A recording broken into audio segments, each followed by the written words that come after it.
Ce qui se passe actuellement à nos frontières orientales n'est pas un simple rendez-vous diplomatique de routine, ni un protocole pour prendre des photos souvenirs. Nous sommes face à un mouvement géopolitique massif, un tremblement de terre silencieux qui se prépare dans les salles closes entre les trois grandes capitales d'Afrique du Nord, Alger, Tunis et Le Caire. La question que chaque Algérien doit se poser aujourd'hui, avant demain, sommes-nous au début de la solution finale au cauchemar libyen, ou y a-t-il quelqu'un qui prépare à rallumer la mèche face aux pays voisins? Faites bien attention, car ce que je vais dire maintenant est une lecture entre les lignes, de ce qui est caché derrière les communiqués officiels bien rédigés. L'histoire a commencé à Tunis, une réunion tripartite au plus haut niveau, avec les ministres des Affaires étrangères d'Algérie, de Tunisie et d'Égypte, accompagnés de l'envoyé des Nations Unies. La scène semble naturelle, mais le timing est l'énigme. Pourquoi maintenant? Et pourquoi sous cette forme tripartite tranchante? Allons directement au cœur du plan.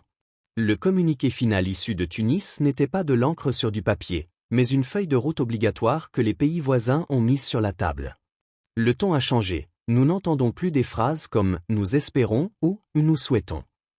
Le discours porte désormais sur l'obligation et la nécessité. Le premier message était une bombe à retardement, la solution ne se limite pas à la sécurité et à la politique seulement, mais doit traiter les racines économiques et sociales. Qu'est-ce que cela signifie? En langage clair, cela veut dire que les pays voisins ont réalisé que la corruption financière et la mauvaise distribution des richesses en Libye sont le carburant qui alimente la guerre, et que les solutions cosmétiques précédentes ont échoué lamentablement. Mais attendez, le point le plus dangereux de cette réunion est la mention de la souveraineté libyenne pure.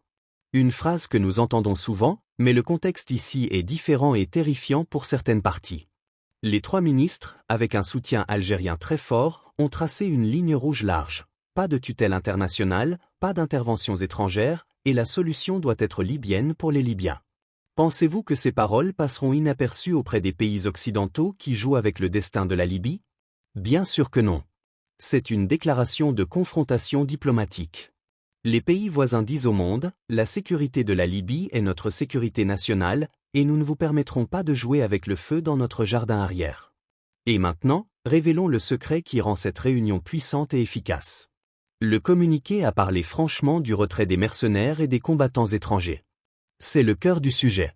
L'Algérie, l'Égypte et la Tunisie savent que la présence de milliers de combattants étrangers n'est pas un danger pour la Libye seule, mais une bombe à retardement qui menace toute la région du Sahel et du Sahara. Et nous, en Algérie, nous savons bien ce que signifie un dérapage sécuritaire au sud. Le discours ici n'est pas sur la diplomatie, mais sur la sécurité nationale et existentielle. Les ministres n'ont pas demandé leur retrait, mais ont insisté sur la nécessité de leur départ. C'est un langage d'avertissement pour l'ami comme pour l'ennemi. Puis vient le coup le plus fort, l'appel à des élections présidentielles et parlementaires simultanées. Concentrez-vous sur le mot « simultané ». Pourquoi? Parce qu'il y a des partis à l'intérieur de la Libye qui veulent tergiverser, qui veulent organiser des élections parlementaires pour rester au pouvoir ou présidentielles avec des conditions sur mesure. Les pays voisins ont coupé la route à toutes ces manœuvres. L'équation est claire, des élections complètes qui mettent fin à la division et unifient les institutions. La fin de l'ère des phases de transition qui ne finissent jamais. Les pays voisins ont perdu patience.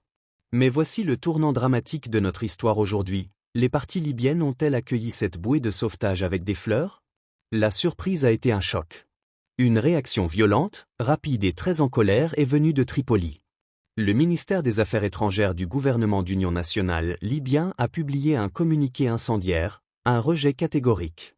Oui, ils ont rejeté la réunion en bloc et en détail. Pourquoi? L'argument affiché est la souveraineté. Comment organiser une réunion sur la Libye sans la présence de la Libye?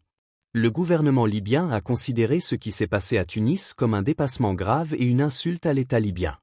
La situation s'enflamme. Tripoli dit: nous sommes là, nous sommes la légitimité, et vous ne pouvez pas décider de notre destin dans des salles closes à Tunis sans notre présence. Le communiqué libyen était très tranchant, il a parlé de droits souverains et de rejet de la tutelle, même de la part des frères. Le gouvernement à Tripoli se sent assiégé. Il sent que ce bloc tripartite Algérie, Égypte, Tunisie mijote quelque chose qui pourrait mettre fin à son existence actuelle ou lui imposer un chemin qu'il ne veut pas. Ce n'est pas un simple reproche, c'est une confrontation diplomatique ouverte. L'atmosphère est électrique. Le gouvernement libyen dit: nous apprécions nos relations avec vous, mais ne nous dépassez pas. C'est un cri, Je suis là, face aux trois géants. Analysons ce clash avec sang-froid. Les pays voisins ont-ils commis une erreur en n'invitant pas la partie libyenne, ou le message était-il intentionnel? Dans le monde de la politique, il n'y a pas de coïncidence. Ne pas inviter le gouvernement libyen pourrait être un message implicite que les pays voisins veulent parler librement, coordonner leurs positions et imposer une vision unifiée avant de s'asseoir avec les factions libyennes.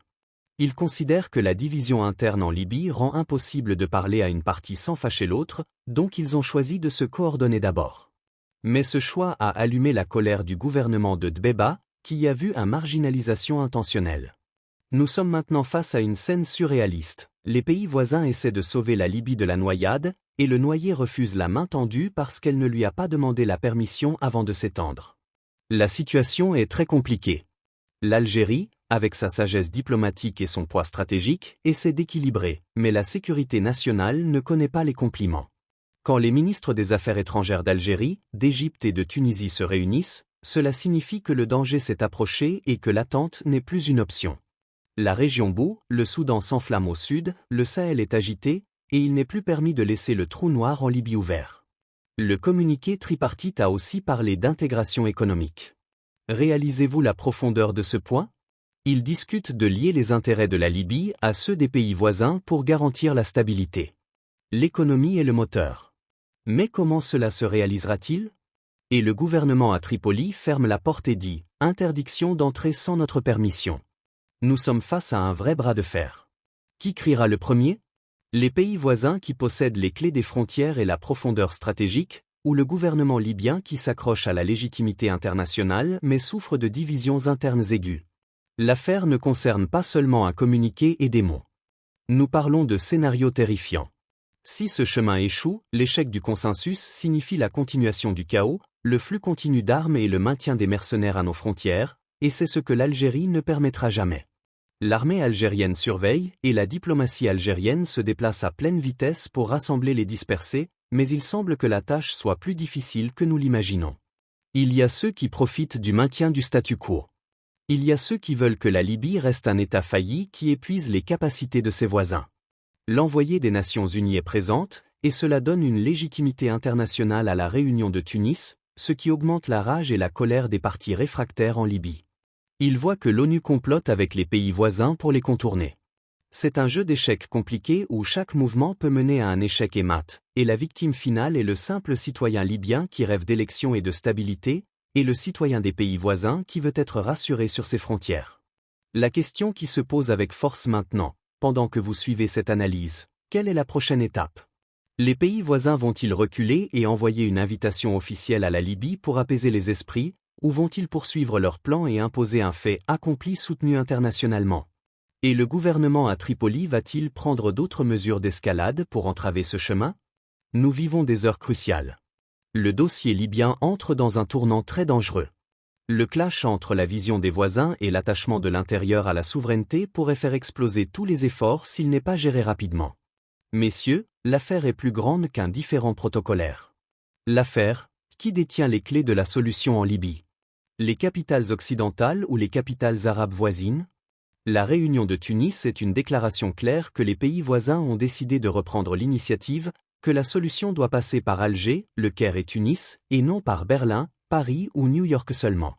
Et ce virage stratégique est ce qui provoque l'inquiétude et la tension chez certaines parties habituées à jouer sur les cordes des interventions internationales. En conclusion, la scène est brumeuse et ouverte à toutes les possibilités, mais la seule chose certaine est que l'Algérie ne restera pas les bras croisés face à toute nouvelle menace touchant sa sécurité nationale venant de l'Est. Cette réunion est un début, pas une fin. C'est un son de cloche d'alarme, et les semaines à venir nous révéleront si ce cri tripartite réussira à réveiller les consciences et à unifier les rangs, ou s'il se heurtera à un mur de refus et d'entêtement et nous entraînera dans un nouveau tunnel sombre. Gardez les yeux ouverts, car les événements s'accélèrent de manière folle, et ce qui se passe à Tripoli, Tunis et Le Caire déterminera la forme de notre région pour les années à venir.